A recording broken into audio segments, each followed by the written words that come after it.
So hello students, I am Sumit Chetija, your physics faculty from Motion Foundation Division। और आज हम वापस आए इलेक्ट्रिसिटी के फोर्थ लेक्चर के साथ। तो मेनली लास्ट 3 लेक्चर्स में बेसिकली अपन सीख चुके हैं क्या इलेक्ट्रोस्टैटिक पार्ट, इलेक्ट्रोडायनामिक पार्ट। अब हमारा करंट वाला पार्ट स्टार्ट हो चुका है। जब करंट हमारे सर्किट्स में घूमता है, सर्किट्स हमने देखने थे। सर्किट से पहले वाला हम जान चुके हैं, 2 तरीके के मैंने आपको बताए थे सर्किट्स होते हैं, parallel circuits and series circuits.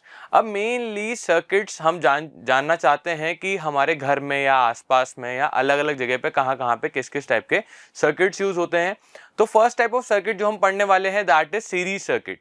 अब सीरीज सर्किट के अंदर हम रेजिस्टर्स लगाने वाले हैं। मेनली हर कंपोनेंट का, चाहे वो इलेक्ट्रिक बल्ब हो, चाहे वो आपकी टीवी हो, चाहे वो आपके हाथ का रिमोट हो, चाहे कुछ भी हो, अगर वो इलेक्ट्रिक अप्लायंस है तो उसके अंदर एक स्पेसिफिक रेजिस्टर प्रेजेंट है जो उसको करंट को कंट्रोल कर रहा है कि एक एक्सेस अमाउंट ऑफ करंट उस इलेक्ट्रिक डिवाइस के अंदर ना चला जाए, क्योंकि अगर एक्सेस अमाउंट ऑफ जाता है तो वो उसके सर्किट को बर्न कर देगा, सर्किट ब्रेक हो जाएगा और वो कंपोनेंट खराब हो जाने वाला है और वो कभी भी काम नहीं करेगा। तो अगर कंपोनेंट को कॉन्टिन्यूसली वर्किंग में रखना है तो एक स्पेसिफिक अमाउंट ऑफ हमें करंट उसको प्रोवाइड करना है, जो एम्पियर्स में आपके डायग्राम में गिवन होता है या पीछे की तरफ component, electric component electric device के पीछे गिवन होता है कि इतना ही स्पेसिफिक अमाउंट ऑफ करंट जाना चाहिए। लेकिन कभी कभी हमारे घर में वोल्टेज या करंट ऊपर नीचे हो जाता है, जिसकी वजह से हमारे फ्यूज उड़ जाते हैं या एमसी ट्रिप कर जाती है, डाउन हो जाती है ना। तो ये सब क्यों होता है? उनको रखा हुआ है क्योंकि अगर एक्सेस अमाउंट ऑफ हीट वहाँ प्रोवाइड हो तो वो सर्किट को ब्रेक कर दें। लेकिन अगर स्मॉल अमाउंट ऑफ करंट ऊपर नीचे जाता है तो वहाँ रेजिस्टर्स नाम की एक चीज़ होती है जिनको हम प्रोवाइड करते हैं इलेक्ट्रिक सर्किट में, ताकि वो करंट को कंट्रोल कर दे। अब करंट को कंट्रोल करने के लिए रेजिस्टर्स का यूज़ किया जा रहा है। तो बच्चों यहाँ पे हमने सीखा है रेजिस्टर्स के बारे में। रेजिस्टर्स मैंने बताया था ऐसा कुछ इलेक्ट्रिक सिग्नल में होता है। ये एक फिक्स रेजिस्टेंस है, फिक्स रेजिस्टेंस है इसका। अगर मैं यहाँ पे ये डायग्राम बना दूं और ऐसा एरो मार दूं इसके अंदर तो ये रियोस्टाट हो जाएगा। इसके बारे में भी आप जानते हो कि रियोस्टाट क्या होता है, एक वेरिएबल रेजिस्टेंस है और ये एक फिक्स रेजिस्टेंस है ना। इसको रेजिस्टर भी कहते हैं। अब रेजिस्टर्स को हम सीरीज में या पैरेलल में लगाएंगे ताकि हमारे सर्किट के अंदर हम रेजिस्टेंस को कैलकुलेट कर पाएं, रेजिस्टेंस कितना है उस सर्किट के अंदर, उस चीज को कैलकुलेट कर पाएं। अब मेनली सीरीज में अगर हम लगाते हैं, इसे हम एंड टू एंड सर्किट या एंड टू एंड भी कहते हैं। सीरीज अगर डायग्राम बन रहा है, सीरीज सर्किट बन रहा है, इसे एंड टू एंड भी कहते हैं। क्यों, वो भी जानते हैं। पहले डेफिनेशन जान लेते हैं। If 2 or more resistors are said to be connected in series if the current flowing through one also flows through the rest। अगर करंट जो एक में जा रहा है वो दूसरे में भी जाए। अब यहाँ पे जो डायग्राम है, ये एक रेजिस्टेंस है R1, दूसरा रेजिस्टेंस है R2 और तीसरा रेजिस्टेंस है R3। अब इसकी जगह पे पहले एक नॉर्मल पाइप ले लूं। मैं यहाँ पे कह दूं कि मेरी एंट्री स्पीड जो है वो है मेरी 10 मीटर पर सेकेंड है वाटर की, तो एग्जिट स्पीड क्या होगी? ऑब्वियसली 10 मीटर पर सेकेंड होगी, है ना। यहाँ पे जो फ्लो है, यहाँ पे रास्ता है, इस रास्ते का कोई डिवीजन नहीं हो रहा ना, रास्ता तो एक ही है ना। तो जो करंट है जो यहाँ से एंटर करेगा आई मेरा, वो इसके थ्रू भी जाएगा, इसके थ्रू भी जाएगा और इसके थ्रू भी जाएगा। आई यहाँ पे चेंज नहीं होता। सीरीज सर्किट्स में हमारा आई चेंज नहीं होता क्योंकि जितना पानी यहाँ पे आया है उतना ही पानी बाहर निकलेगा। हो सकता है स्पीड चेंज हो जाए, यहाँ पे 10 की जगह 18 हो जाए अगर शॉर्ट। अब यहाँ पे अगर ये 18 हो जाता है, अगर मैं इसको थोड़ा सा से डाइवर्ज कर दूं, सॉरी कन्वर्ज कर दूं, तो कन्वर्ज हो रहा है तो इसकी स्पीड यहाँ से तेज हो जाएगी। स्पीड तो तेज हो जाएगी, लेकिन जितना पानी यहाँ से जा रहा है, 6 लीटर्स ऑफ वाटर जा रहा है, तो 6 लीटर्स ऑफ वाटर ही तो वहां से निकलने वाला है। जो वाटर है वो थोड़ी कम हो जाएगा इसके अंदर। वाटर जितना एक तरफ से डालूंगा दूसरी तरफ से उतना ही निकलेगा। तो करंट जितना एक तरफ से डालूंगा उतना ही दूसरी तरफ से मेरा आई निकलने वाला है। करंट चेंज नहीं होता electric circuits in a series या रेजिस्टर्स इन अ सीरीज। अगर सीरीज में मैं कोई भी सर्किट बनाता हूं तो उसके अंदर मेरा करंट चेंज नहीं होता। चेंज क्या चीज हो जाती है? यहाँ पे वोल्टेज चेंज हो जाता है। वो कैसे चेंज होता है, अब उस चीज को भी जान लेते हैं। The total potential difference across the combination of the resistor connected in series is equal to the sum of the potential difference across the individual resistor। Mainly अगर मैं कह दूं कि R1 के थ्रू मेरा ये V टोटल है यहाँ से लेके पोटेंशियल डिफरेंस यहाँ तक V टोटल है, तो V टोटल क्या है, यहाँ पे आते से V1, V2 और V3। पोटेंशियल डिफरेंस यहाँ पे बदल गया, R1 के हिसाब से हो गया V1, R2 के हिसाब से हो गया V2 और R3 के हिसाब से हो गया V3। अगर यहाँ पे ये ऐसे डिवाइड हो जाता है तो टोटल क्या होगा, VT अगर मैं निकालना चाहूं तो it will be a sum of V1 plus V2 plus V3। अब अगर मैं सिचुएशन मांगू तुमसे कि बच्चों ये बताओ कि कौन सी सिचुएशन होगी जब V1 बराबर V2 बराबर V3 हो जाएगा, ये सोचो, 10 सेकंड है, फटाफट फटाफट सोचो। और ये चीज पे हम क्या काम करने वाले हैं, तो ये पूरा का पूरा रिप्रेजेंट करेगा, हमारा डिपेंड करेगा ओम्स लॉ के ऊपर। दिन में 3 बार ओम बोलना और इसके बारे में जान लेना, जो कि हमें कहता है V is equals to IR। अगर ये चीज समझ में आ गई है तो आगे अपने को ईजी होता जाएगा। अब देखो दिमाग लगाओ, अगर मैं कह दूं तीनों रेजिस्टेंस की वैल्यू इक्वल है, जो कि कहती है R1 is equals to R2 is equals to R3, अगर ये चीज करेक्ट है अपने लिए यहाँ पे, तो ऊपर वाली सिचुएशन भी हो जाएगी। अगर रेजिस्टेंसेस इक्वल है, पोटेंशियल ड्रॉप्स जो हैं, जो कि V1, V2, V3 हैं अकॉर्डिंग टू द रेजिस्टेंस, वो रेजिस्टेंस R1 के हिसाब से ही तो V1 है। पोटेंशियल ड्रॉप V1 जो है वो रेजिस्टेंस R1 पे ही तो डिपेंड कर रहा है। अगर मैं कह दूं कि R1 is equals to R2 is equals to R3, तो potential drop V1, V2 and V3 भी इक्वल हो जाएंगे। और V टोटल का फॉर्मूला मैंने आपको बता दिया है यहाँ पे। अब सीरीज में अगर मैं कहूं मल्टीपल मेरे को दे दिए हैं क्या रेजिस्टेंस, और एक सर्किट बना के मुझे मेरे सामने रिप्रेजेंट कर दिया है, तो इसके अंदर क्या फर्क पड़ता है करंट पे, क्या फर्क पड़ता है वोल्टेज पे, एक एनिमेटेड डायग्राम के साथ हम बच्चों देख लेते हैं। अब यहाँ पे लाते हैं, सबसे पहले क्या है, डॉटेड पार्टिकल जो है, अगर ऐसे डॉटेड डॉटेड सी चीज आएगी तो वो होगी वोल्टेज, एंड सेकेंडली अगर ब्लैंक बॉक्स आता है तो इट इज द करंट। तो नेक्स्ट पार्ट अपन यहां से लेके आते हैं, from the positive terminal to the negative terminal, क्योंकि इलेक्ट्रॉन्स भागते हैं नेगेटिव से पॉजिटिव और करंट भागेगा from the positive to negative. बच्चों समझ में आ चुका होगा, ये तो बेसिक है, स्टार्टिंग फर्स्ट सेकंड लेक्चर की बात कर रहा हूं। अगर नहीं है तो रिकॉल करने के लिए पीछे जाएं, पुराने लेक्चर्स को रिकॉल करें और यहाँ पे वापस आ जाएं, क्योंकि अब सर्किट डायग्राम पे आ चुके हैं। मेनली यहाँ पे हम बच्चों जो बात कर रहे हैं वो हमारा मैथमेटिकल पार्ट, जो कि न्यूमेरिकल पार्ट है फिजिक्स का, उसकी तरफ हम दौड़ते हुए जा रहे हैं। जैसे ही टॉपिक्स खत्म होते जाएंगे, साथ ही साथ में आपको कुछ क्वेश्चंस भी कराने वाला हूं, क्योंकि साथ ही साथ प्रैक्टिस हो जाए तो मजा और आता है। तो देखते चलो बच्चों, positive terminal to the negative terminal हमारा जा रहा है करंट। क्या वोल्टेज को आगे की तरफ भगाते हैं, यहाँ गया, ऊपर गया, यहाँ पे आया, स्लो हो गया, देखो कुछ कम हो गए थे, यहाँ और कम हो गए, वोल्टेज में इलेक्ट्रॉन्स और कम हो गए, और यहाँ पे बॉक्स वापस आ गया। एक बार फिर से देखें, ये बॉक्स जो है वो मेरा करंट है, पोटेंशियल डिफरेंस इसके अंदर रखे हुए इलेक्ट्रॉन्स है। ये जैसे ही स्टार्ट करता है, यहाँ आता है, फर्स्ट रेजिस्टेंस से पास होती थोड़े इलेक्ट्रॉन्स कम, दूसरे में चार्जेस और कम, तीसरे में चार्जेस और कम, और ये पूरा का पूरा आई वापस। तो करंट जितना आई यहाँ पे चला था, क्या बॉक्स मेरा गोल घूम के आई ही वापस आया? तो करंट में चेंज आया कि पोटेंशियल डिफरेंस में चेंज आया? पोटेंशियल डिफरेंस में, change in potential difference, change in potential difference. But current change नहीं होता, चेंज नहीं होता। ठीक है, ये चीज समझ में आई, जितना बॉक्स मेरा करंट का गया था उतना ही मेरे पास वापस आ गया। तो लॉजिकली करंट चेंज नहीं होता सीरीज के अंदर।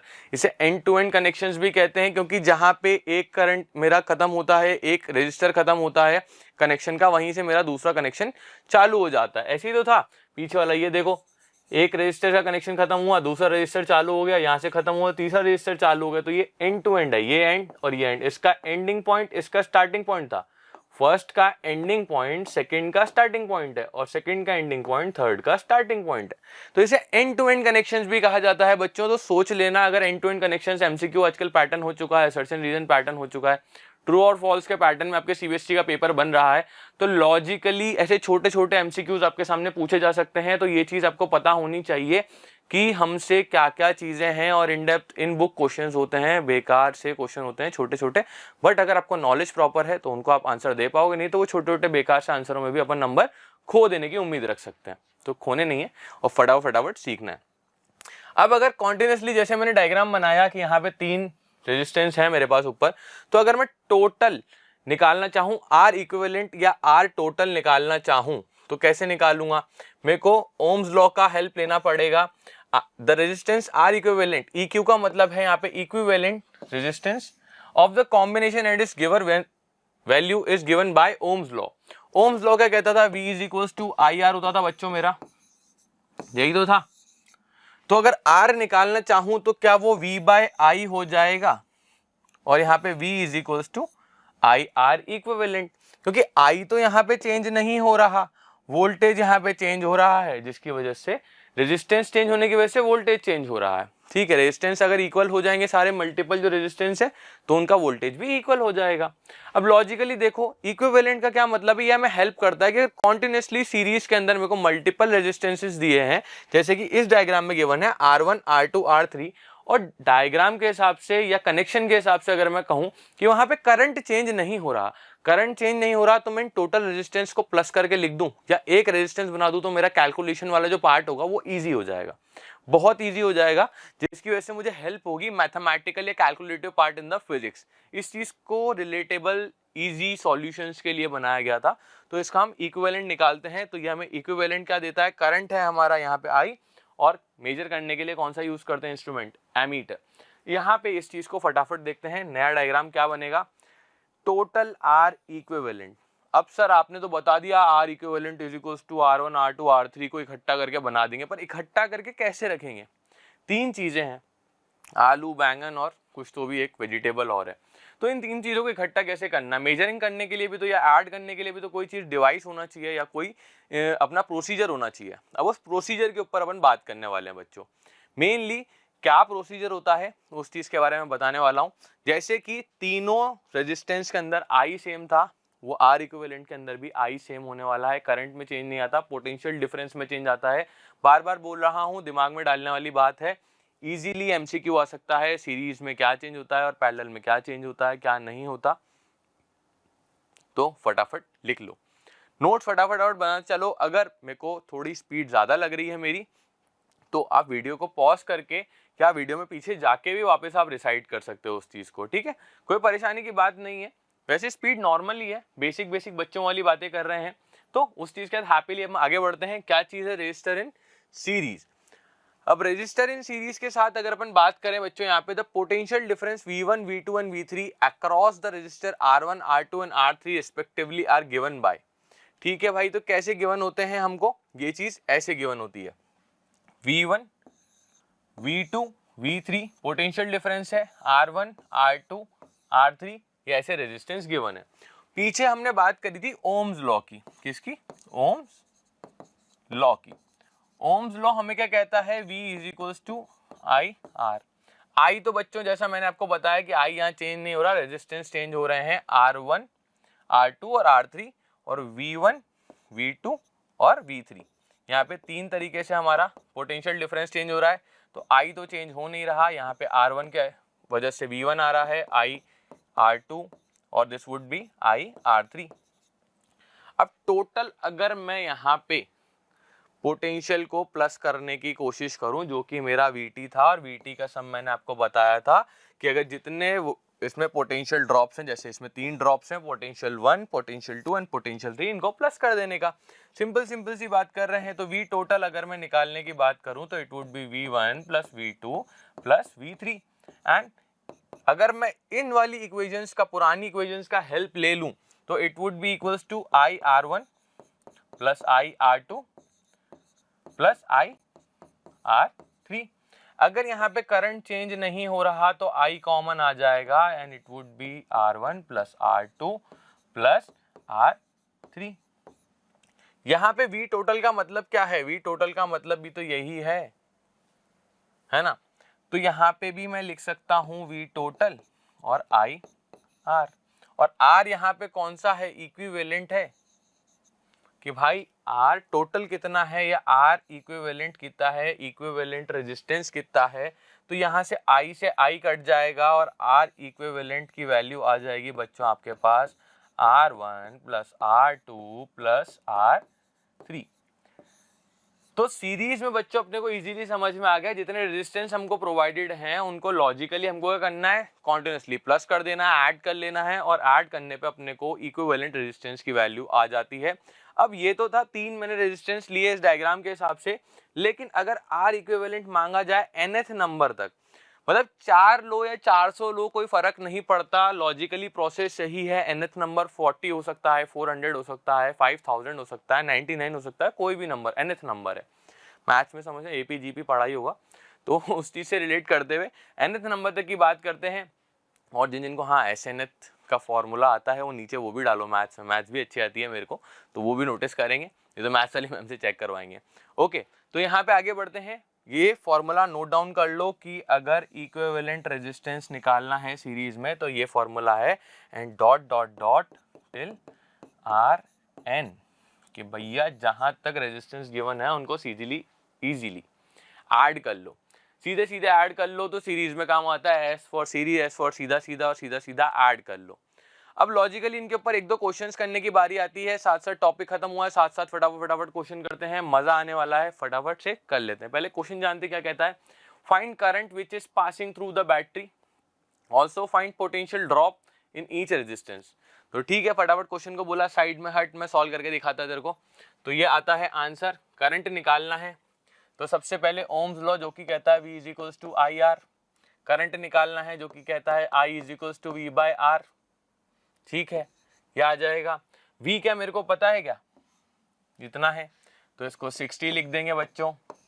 R कितना है, अरे बाप रे सर ये तो 3 है, तो यहाँ पे क्या करेंगे अपन, हम टोटल रेजिस्टेंस निकालेंगे, यहाँ पे R इक्विवेलेंट निकालेंगे, क्योंकि यहाँ पे V टोटल था तो ये R इक्विवेलेंट ही तो है, करंट तो चेंज होने से रहा, तो यहाँ पे VT की जगह मैंने 60 लिखा है, R इक्विवेलेंट। तो नीचे आ जाओ, फटाफट इसको सॉल्व करते हैं और फटाफट आंसर प्राप्त करते हैं, फटाफट लेके आते हैं। तो ये अगर मैं इसकी वैल्यू R1 ले लूँ, इसकी वैल्यू R2 ले लूँ, इसकी वैल्यू R3 ले लूँ, तो कोई बुरी बात नहीं है। तो यहाँ R1 plus R2 plus R3, तो R1 कहता है 10 plus 20 and that would B third one is 30, तो 30 20 50 50 और 60, ठीक है। 60 R की यूनिट होती है रेजिस्टेंस की, ओम, तो यहाँ पे रखेंगे 60/60 ओम एंड वोल्ट। इस चीज को सॉल्व करोगे तो यह I है, I की वैल्यू आ जाएगी 1 एम्पियर। सिंपल था हार्ड था वो आप डिसाइड करो, मेरे लिए तो सिंपल है, आपके लिए भी फुद्दू सा क्वेश्चन है, बेकार सा क्वेश्चन है, इजी सा क्वेश्चन है। यहाँ पे अगर मुझसे बोल दे कि टोटल I कितना है तो मैं I निकाल दूंगा। वो कह रहा है also find potential drop in each resistance, हर एक रेजिस्टेंस का पोटेंशियल ड्रॉप निकालो, V निकालो। अगर अपने को V निकालो, अगर अपने को I की वैल्यू ये गिवन है और R की वैल्यूज ऐसा कुछ गिवन है, तो मैं निकालता हूँ पोटेंशियल ड्रॉप क्या होगा, इसके थ्रू V1 होगा, इसके थ्रू V2 होगा एंड इसके थ्रू V3 होगा। तो V1 की वैल्यू निकालता हूँ, ओम्स लॉ फिर से यूज करूंगा, बार बार कह रहा हूं बच्चों, ओम्स लॉ अगर आता है तो इजी है, IR1, ठीक है। तो I आ गया बच्चों मेरा 1 और R1 था मेरा यहाँ पे 10, तो इट वुड बी 10 कितना, वोल्टेज की वोल्ट। V2 की अगर बात कर रहा हूं मैं यहाँ पे, तो it would be IR2 and it is equal to 1 into 20, तो it is 20 volt, and V3 is equals to IR3, it is 1 into 30 is equals to 30 volt. Last part, first part complete, second part complete, R मांग रहा है, V मांग रहा है, I मांग रहा है, कुछ भी मांग रहा है, मुझे सिर्फ ओम्स लॉ आना चाहिए, दो चीजें गिवन होंगी, तीसरी चीज मुझे बता दी जाएगी, इजी है ये। तो एक क्वेश्चन फटाफट और कर लेते हैं इसके साथ साथ और मूव करते हैं अगले, फिर पैरेलल कनेक्शन भी तो पढ़ना है ना बच्चों। So 3 resistors 5, 10 and 15 ohm are connected in series with a 12 volt power supply. Calculate their combined resistance. Total resistance निकालना है भाई, ये तो यही फटाफट करता हूँ। Total resistance मतलब R equivalent की बात करी गई है बच्चों, जो कि कहता है R1 plus R2 plus R3, ये कहता है 5 प्लस 10 प्लस 15, 15 प्लस 120 और ये 30 ओम। ये बात तो चलो यही पढ़ते पढ़ते ही सन ने निपटा डाला। The current to the flow in the circuit, the current that flows in the circuit फिर से आगे करंट निकाला जाएगा एंड इन ईच रेजिस्टर, शाबाश, and the potential difference across each resistance. तो वहां तक हमें पता चल गया था कि आर इक्विवेलेंट की वैल्यू कितनी है बच्चों मेरे पास, इट इज 30 ओम। तो ये पीछे से खत्म हो चुका। अगले पार्ट की बात है current that flows in the circuit. तो बच्चों V की वैल्यू टोटल वाली मुझे गिवन है 12 वोल्ट, और अगर V is equals to I R से मैं सॉल्व करना चाहूँ तो मुझे मांगी गई है I की वैल्यू करंट दैट फ्लोज, तो ये आ जाती है V बाय आर। इसको सॉल्व करने की कोशिश करेंगे तो इज इक्वल्स टू 12 बाय 30, तो निकाल लो 4 3 जा 3 4 जा 12 और 3 15 जा 4/15, इसको सॉल्व कर लेना, इजीली आंसर आ जाएगा। डेसिमल लगाओगे तो पाओगे इसके अंदर क्या 0.4 एम्पियर इसका आंसर आ जाना है इजी। अब वो कह रहा है current that flows in the circuit, ये तो बात आ गई करंट जो है फ्लो कर रहा है मेरे सर्किट के अंदर, लेकिन वो कह रहा है एंड इन ईच रेजिस्टर। दिमाग लगाओ भाई, सोचो हर रेजिस्टर में क्या अलग अलग होगा। मैंने पीछे बताया था कि नहीं बताया था, या चमका कि नहीं चमका, ये चमकना चाहिए ना बच्चों, कि सिंपल सी बात है। पीछे रेजिस्टेंस अगर सीरीज में लगे हों या रेजिस्टर्स अपने सीरीज में लगे हों तो वहां पे सोचना ही नहीं है, करंट हमारा एक ही फ्लो में चलता है, एक ही जाता है। पाइप में जितना पानी गया उतना ही बाहर निकलेगा, तो जितना करंट गया उतना ही बाहर निकलेगा। तो ईच रेजिस्टर में भी सेम है। इंग्लिश बोलनी आती है, इंग्लिश बनानी आती होगी। The current in the circuit in the series connection या सीरीज कॉम्बिनेशन इज या remains the same, so in each resistance the current will be of 0.4 ampere। अब वो कह रहा है the potential difference across the resistor, potential difference across the resistor निकाल दो भाई, V1 V2 और V3। ये है मेरा R1, ये है R2, ये है R3, यहाँ आएगा V1, ये V2 और V3। ठीक है भाई, potential difference V1 V2 V3 V is equals to I R1। Solution कर दें, 0.4 R1 था मेरा बच्चों 5 5 4 20, तो 2 हमारे वोल्ट, और ये आएगा आई R2, ये आएगा 0.4, सेकंड है मेरा 10, तो is equals to 4 volts. And V3 जो बच्चों आना है ये आएगा हमारा IR3 is equals to 0.4 into third one is 15 4 equals to 6 volt. तो यहाँ पे ये क्वेश्चन का होता है शुभारंभ और शुभ अंत। तो एक क्वेश्चन और है मेरे पास शायद तक इस चीज से रिगार्डिंग, तो फटाफट इस चीज को और देखते हैं। सीरीज वाला पार्ट हमारा दी एंड हो जाएगा। Study the following electric circuit, find the readings of the ammeter. Ammeter क्या मेजर करता है मेरे बच्चों? करंट मेजर करता है क्या? तो करंट मेजर करेगा तो क्या मुझे आई निकालना है क्या? तो एक आई निकालना है फटाफट। तो आई निकालना है तो इस चीज को फटाफट सीरीज में है, आर निकाल लो, वी निकाल लो, मेरा फटाफट से आई का आंसर आ जाएगा। इस चीज को मैं खत्म कर देता हूँ, या आप खत्म करने की कोशिश करो, मुझसे रेस लगाते हैं, चलो आप करो और मैं करता हूँ साथ ही साथ। तो मेरे को R निकालना है पहले, टोटल R इक्विवेलेंट, तो ये होगा R1 प्लस R2, जल्दी करो, ये R1 है और ये R2 है।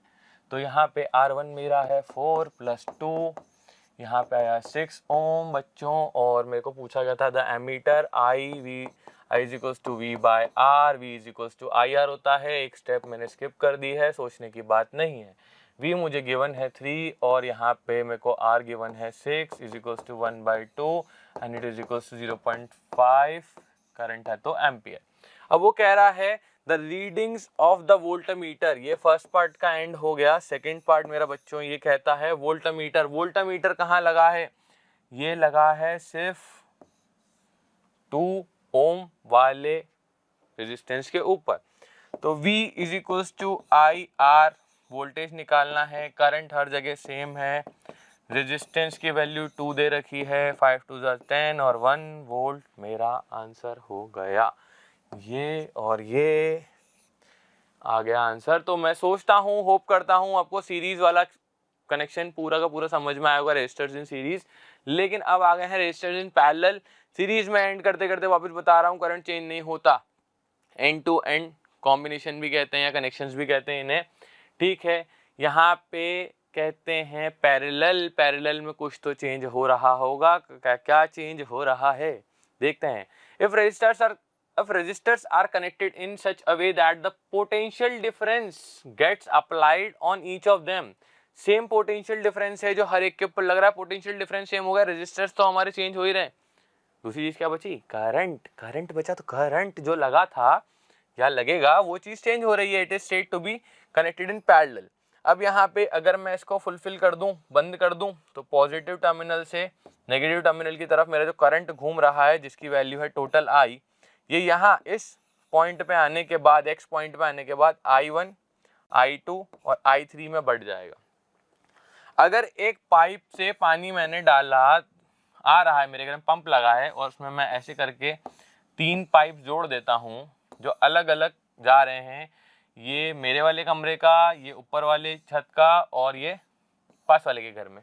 मेरा मन है मेरा पानी किसी के भी घर में भेजूं, तो यहाँ पे मैं इसको भेज रहा हूँ अलग अलग घर में या अलग अलग जगह पे, तो ये डिवाइड हो रहा है क्या? अगर मैं 10 लीटर पानी डाल रहा हूँ तो क्या पता मुझे 2 लीटर की ज़रूरत हो और यहाँ पे 3 लीटर की ज़रूरत हो, और पास वाला मेरा, उसकी फैमिली बड़ी तो उसको 5 लीटर की ज़रूरत हो। ठीक है, तो अलग अलग जगह पे अलग अलग पानी की वैल्यू जा रही है। ऐसे ही जो पानी जो मैंने करंट डाला था बच्चों, उसकी वैल्यू भी यहाँ के डिवाइड हो जाएगी, लेकिन टोटल घूम के करंट उतना ही आएगा क्योंकि यहाँ से I1, I2 और I3 वापस आएगा। लेकिन यहाँ पे पोटेंशियल डिफरेंस नहीं होगा क्योंकि मेरे जो टर्मिनल्स हैं, यहाँ पे अगर मैं वोल्टामीटर लगा दूं, यहाँ पे मैं वोल्टामीटर लगा दूं जो कि पैरेलल लगता है रेजिस्टेंस के, तो वोल्टामीटर क्या पैरेलल में लगने के बाद ये वाले एक्स और वाई टर्मिनल पे इसका पोटेंशियल तो सेम ही रहने वाला है। इसके टर्मिनल कांस्टेंट है भाई, कांस्टेंट टर्मिनल कनेक्शन भी कहते हैं इस चीज को।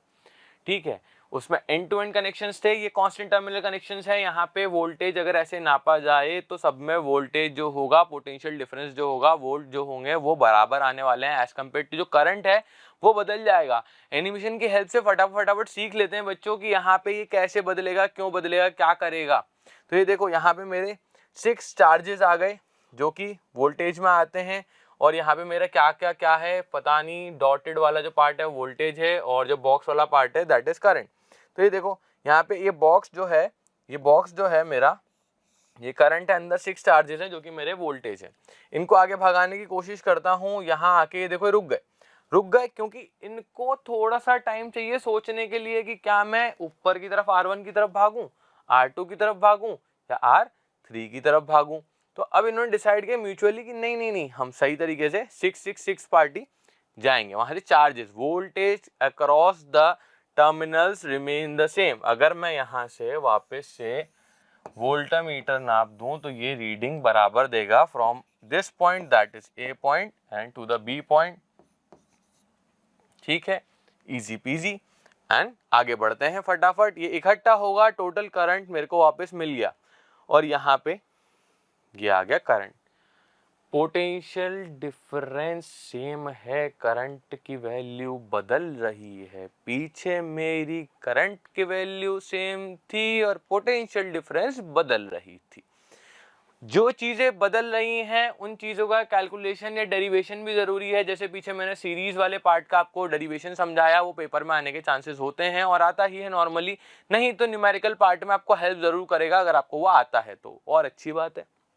ठीक है, अब फटाफट कहते हैं resistance R equivalent that is equivalent resistance of the combination and this given the value of by the Ohm's law, जो कि कहता है V is equals to I R, और R इक्विवेलेंट मेरा कहता है V अपॉन आई।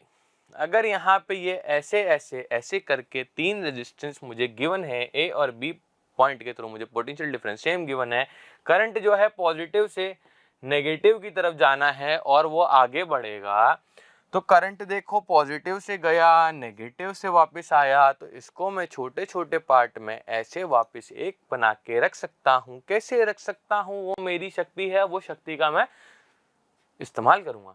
अब कैसे करूंगा, फटाफट इस कैलकुलेशन को भी अपन सॉल्व कर लेते हैं।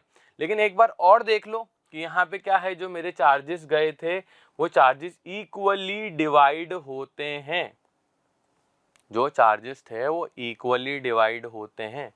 आगे जाने के बाद वो मिक्सअप हो जाते हैं, जो कि करंट है, करंट मेरा वापस आ जाता है। ठीक है, आगे बढ़ूं, बताऊं कैसे होता है, कैसे ये डेरिवेशन मुमकिन है और कैसे कैसे ये चीज़ें होती हैं। अगर मैं यहाँ पे बता दूं कि भाई आई जो टोटल है, जितना करंट गया आई उतना ही तो वापस आया। आई मैंने बताया, आई गया तो आई वापस आया, पोटेंशियल डिफरेंस सेम था। लेकिन आई जो था, पानी जो था, देखो अगर मैंने जो पाइप बनाया था जिसके 3 टुकड़े किए थे, अगर उसको मैं वापस ऐसे उसी टाइम से वापस मंगा लूं ऐसे करके, तो यहाँ से अगर 10 लीटर मैं अंदर पानी भेज रहा हूँ तो यहाँ से भी 10 लीटर ही निकल जाएगा। ऐसा तो है नहीं ना बीच में कुछ गायब हो जाएगा, रेजिस्टेंस उसको रोकेगा, बात अलग है। लेकिन यहाँ पे थोड़ी सी जितना आई गया उतना वापस आई आ जाएगा। तो आई टोटल की जो वैल्यू होती है that is equal to I1 plus I2 plus I3, क्योंकि I1 जो पार्ट है वो ऊपर वाले में गया, I2 जो पार्ट है सेकंड में गया, I3 जो पार्ट है वो नीचे वाले रेजिस्टेंस की तरफ भागा। तो फटाफट देखते हैं आगे कैसे काम करते हैं। अब ओम्स लॉ को अप्लाई करते हैं बच्चों। यहाँ पे V is equal to IR, voltage same है, करंट है, जो करंट चेंज हो रहा है इसको कहते हैं V is equals to I is equals to V by R लिख दूं तो I टोटल जो है वो R इक्विवेलेंट के ऐसा कुछ बराबर होना चाहिए। तो अगर total I V by R के इक्वल है तो मैं इससे लिख सकता हूँ V बाई R इक्विवेलेंट जो है वो I1 की वैल्यू क्या है, तो ये क्या हो जाएगी, I1 की वैल्यू क्या हो जाएगी, इस इक्वेशन से देखो क्या हो जानी चाहिए, V अपॉन R1, I2 की वैल्यू V अपॉन R2 और I3 की वैल्यू V अपॉन R3। ऐसे अगर मैं इसको कैलकुलेट करूं, टोटल की बात कर रहा हूं, देखो IT की वैल्यू लिख रहा हूं I टोटल जो कि V अपॉन R इक्विवेलेंट, तो ये होगा हमारा V upon R1 plus V upon R2 plus V upon R3। यहाँ से आगे बढ़ेंगे तो बच्चों यहाँ देखो V कॉमन आ गया, ये आया 1 by R1 plus 1 by R2 plus 1 by R3 and so on dot dot dot, अगर जितने भी रेजिस्टेंस मुझे प्रोवाइडेड है। V से V काटता हूँ तो मेरी वैल्यू बच्चों आ जाती है 1 by R equivalent is equals to 1 by R1 plus 1 by R2 and plus 1 by R3। तो ये चीज ज्वाइन हो गई और फटाफट आ जाती है हमारी वैल्यू। अब यहां पे अगर मैं इस चीज को हटा दूं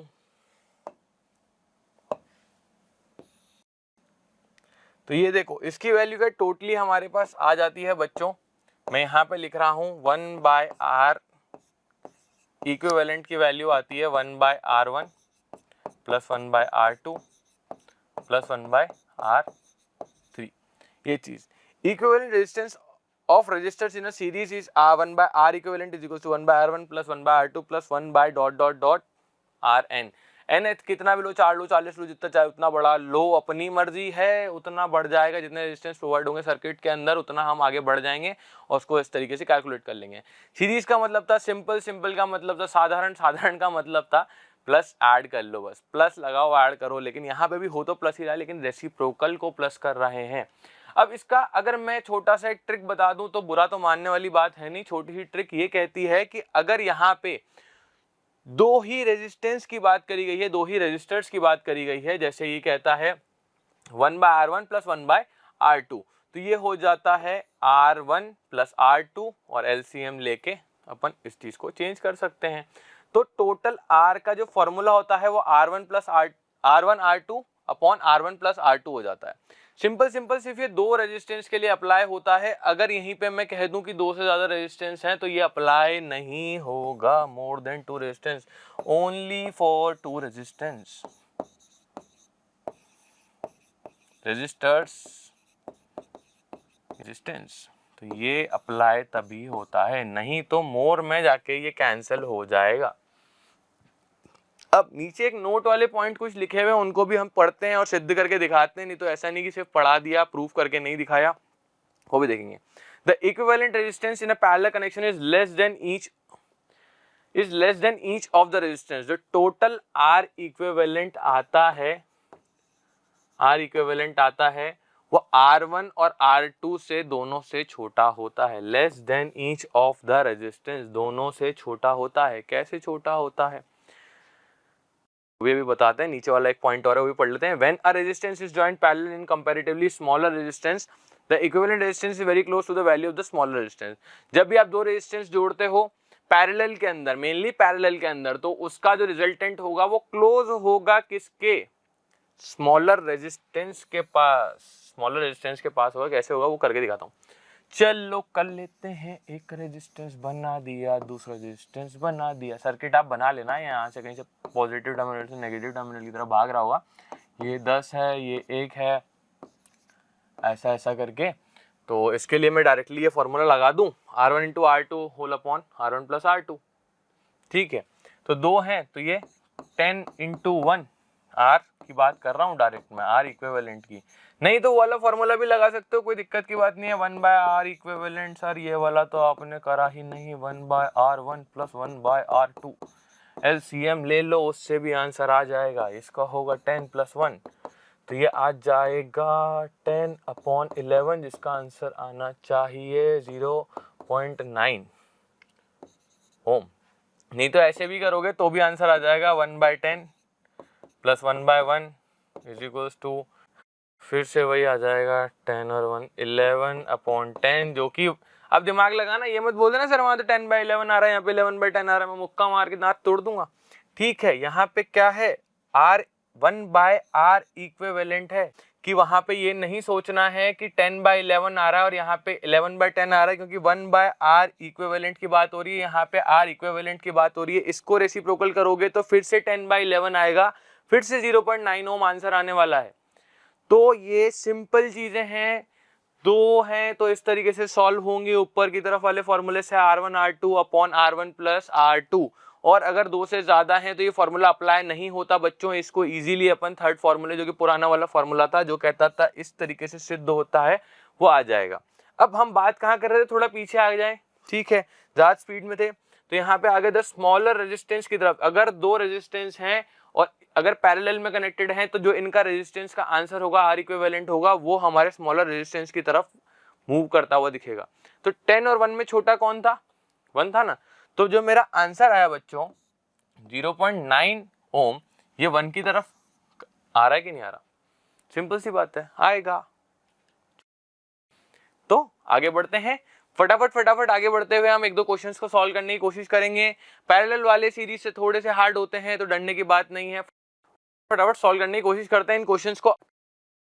find the current passing through each resistance. ठीक है, तो मुझे ईच रेजिस्टेंस से हमें निकालना है क्या, तो V मुझे गिवन है, करंट निकालना है हर एक रेजिस्टेंस से, तो मुझे निकालना है I1, I2 एंड I3। तो ये है मेरा R1, ये है मेरा R2, ये है मेरा R3। तो यहीं पे सॉल्व करूं, अगले पन्ने पे लेके जाऊं, फटाफट अगले पन्ने पे साइड में हो जा मेरे भाई, फटाफट में तो कोई सॉल्व करके दिखा देता हूं। तो R1 क्या है, V is equals to I, पहले तो ओम्स लॉ निकाल लो। क्या निकालना था, करंट निकालना है, I is equals to V by R।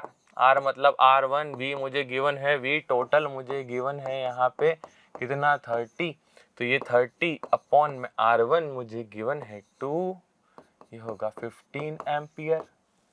I2 मुझे निकालना है यहाँ पे, क्या निकालना है, V अपॉन R2 से निकालेंगे, तो V अपॉन R2 से क्या हो जाएगा बच्चों, यहाँ पे हमारा 30 upon 3 ohm that is 10 ampere, and I3 अपना निकलेगा V अपॉन R3 से, जो कि कहता है 30 upon resistance third one is 6 5 30 ampere. अब यहाँ पे सिर्फ सिंगल रेजिस्टेंस की बात करी गई है बच्चों। अगर यहीं पे मैं आपको बोल देता मुझे टोटल करंट निकाल के दो, तो वो हो जाता I1 plus I2 plus I3, जो कि मेरा आता 15 10 और 5, 15 plus 10 plus 5 which is equal to 30 ampere. ठीक है, यहीं पे मैं आपको बोल देता टोटल रेजिस्टेंस निकाल के, तो भी कोई बड़ी बात नहीं है यार, आपको मैं बता चुका हूं कैसे करने का है, नहीं तो अभी करके दिखा देता हूं। एक क्वेश्चन और कराता हूं, उसके थ्रू मैं आपको फटाफट समझाता हूं। Total resistance in the circuit निकालना है, total current flowing in the circuit निकालना है। क्या निकालना है? Total resistance in the circuit and total current flowing in the circuit. वही दो चीजें हैं, फटाफट उनको सॉल्व करने की कोशिश करेंगे, ज्यादा दिमाग लगाने की जरूरत है नहीं, वही 2-3 फॉर्मूलाज की चीजें हैं, जल्दी करते हैं। अगर 2 हैं तो हम फटाफट उससे सॉल्व कर सकते हैं। क्या? R1 R2 और 1/R1 प्लस R2। तो ये देखो, मैं इसको ले लेता हूँ R1, इसको ले लेता हूँ R2, इसको R3, इसको R4 and last one is R5। ठीक है, वो कह रहा है टोटल रेजिस्टेंस निकालो। फर्स्ट वाली इस बॉक्स को पहले मैं अलग से सॉल्व करूंगा, क्योंकि ये एक अलग चीज है पैरेलल में, बाकी सारी चीजें अलग है। तो यहाँ पे मैं इसको सॉल्व करूंगा, तो R1 और R2 के इक्विवेलेंट को मैं लिखता हूं कि R डैश, तो R डैश की वैल्यू क्या हो जाएगी? R1 R2 whole upon R1 plus R2, simple. तो ये R1 R2 की वैल्यू है मुझे 5 into 10 whole upon 5 plus 10, 50 upon 15 निकाल लो, 5 3 जा 15, 5 10 जा, या 3.33 ओम, ये आ गई मेरी वैल्यू फर्स्ट की। और R3 R4 R5 जब 2 से ज्यादा हो तो हम पुराना वाला फॉर्मूला यूज करते हैं, 1/R डबल डैश कर देते हैं बच्चों इस चीज को, तो ये आएगा 1/R3 plus 1/R4 plus 1/R5। इस चीज को सॉल्व करो, 1/R15 प्लस 1/20 एंड प्लस 1/25। इस चीज को सॉल्व करेंगे तो एलसीएम आना चाहिए। ठीक है, एलसीएम वुड बी 300 एंड ये 20 प्लस 15 प्लस 12।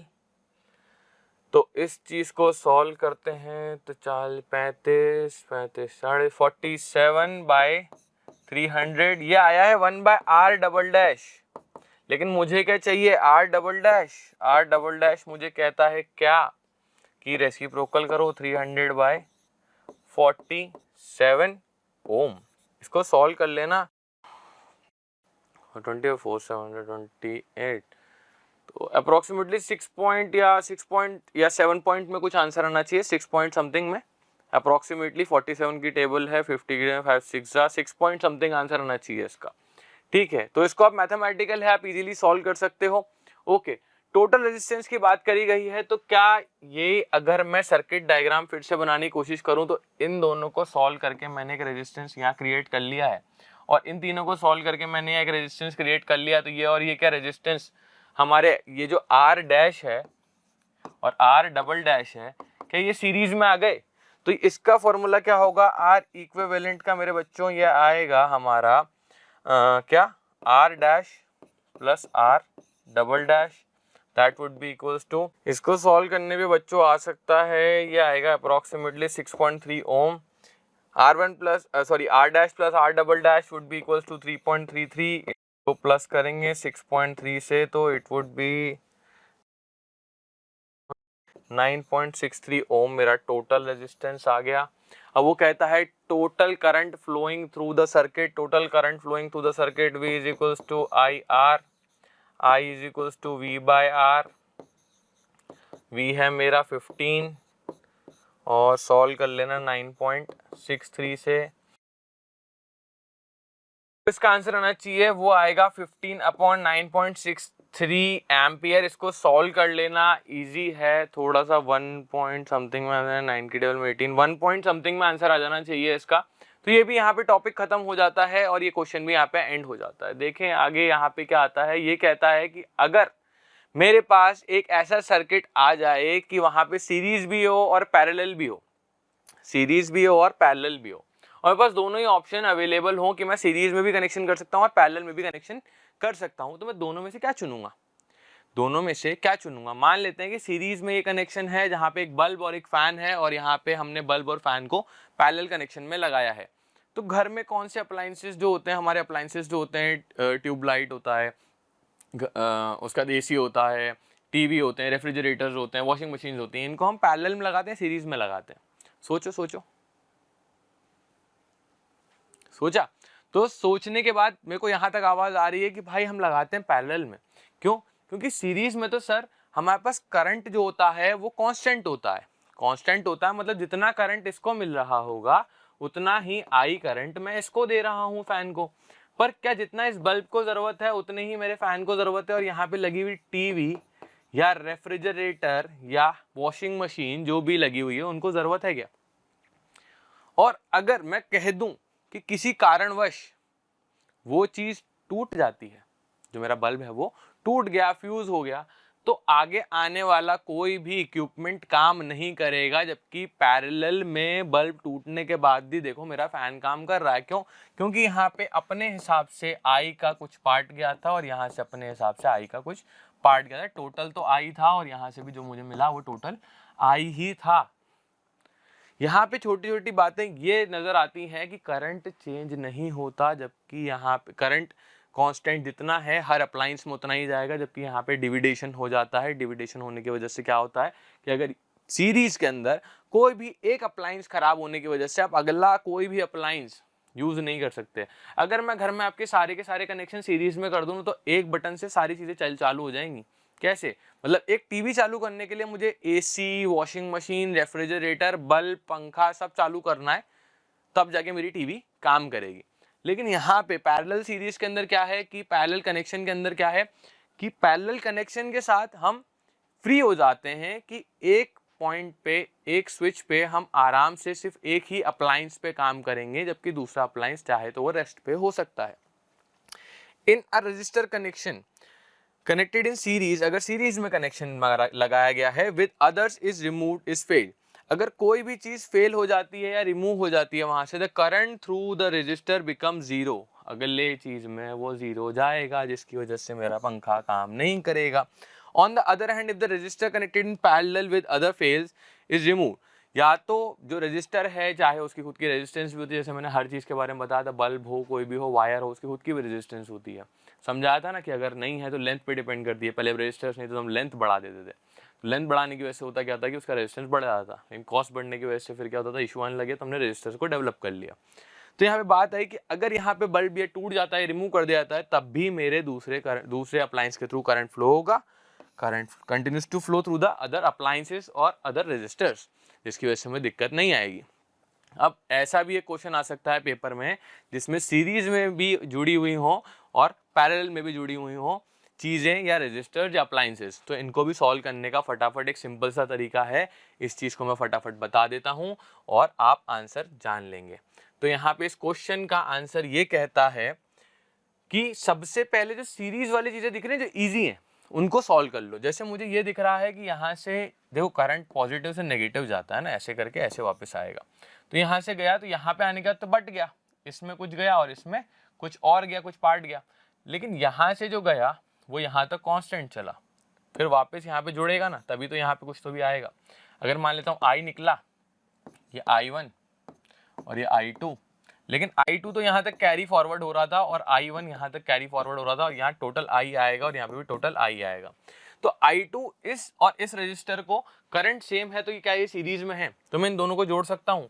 इनका नाम दे देते हैं, नामकरण कर दें R1, R2, R3, R4 और ये R5। R2 और R3 को जोड़ने का R इक्विवेलेंट में फटाफट निकाल सकता हूँ बच्चों कि R2 plus R3 is equals to 3 plus 3 is equals to 6 ohm. अब अगर मैं यहाँ पे डायग्राम बनाना चाहूँ तो डायग्राम चेंज हो जाता है मेरा। डायग्राम अगर फिर से बनाया जाए तो एक रेजिस्टेंस ये आया जो कि मेरा बचा था R1, ठीक है। दूसरा रेजिस्टेंस ये था, तीसरा रेजिस्टेंस यहाँ पे ये प्रोवाइडेड है, और चौथा रेजिस्टेंस मेरे पास क्या ये बन गया है जो R इक्विवेलेंट है, ठीक है। और यहाँ पे बैटरी की और ये सब चीज़ें लगी हुई हैं, एमीटर और बाकी चीज़ें, तो ऐसा सब कुछ बन गया। अब यहाँ पे ये R4 और R इक्विवेलेंट, R4 और R इक्विवेलेंट पैरेलल में है, R4 और R इक्विवेलेंट पैरेलल में है, तो मैं यहाँ पे R डैश निकालूंगा जो कि होगा वापस, अगर अपॉन मेथड से निकालना चाहो तो वो भी है, मुझे ये वाला मेथड इजी लगता है कि R4 और R इक्विवेलेंट का मतलब है R4 into R equivalent whole upon R4 plus R equivalent. R4 था मेरा 3 इंटू आर इक्विवेलेंट 6 एंड यहाँ पे R6 प्लस 3 प्लस 6 जो भी आप करना चाहें, 6 3 या 18/9 इज इक्वल्स टू 2 ओम। तो यहाँ पे एक तीसरा डायग्राम बन जाएगा बच्चों, जो कि मुझे क्या कहता है, ऐसा सा एक सर्किट, एक रेजिस्टर आया, दूसरा रेजिस्टर आया, तीसरा रेजिस्टर आया और ऐसे करके प्लस और ये माइनस से जुड़ गया। तो अब क्या ये सीरीज में है, जो कि है मेरा ये R1 था, ये R डैश बन गया बच्चों और ये R क्या बना, R5 बन गया। ठीक है, तो अब सीरीज में है तो R डबल डैश निकाल लेते हैं बच्चों, यहाँ पे जो कहता है R1 plus R dash plus R5। तो ये कितने हैं, R डैश मेरा 2 है प्लस 3 है ये, एंड देन वो भी मेरा 3 है। 3 3 6 6 प्लस 2 8 ओम्स इस टोटल आ जाएगा। इसको थोड़ा सा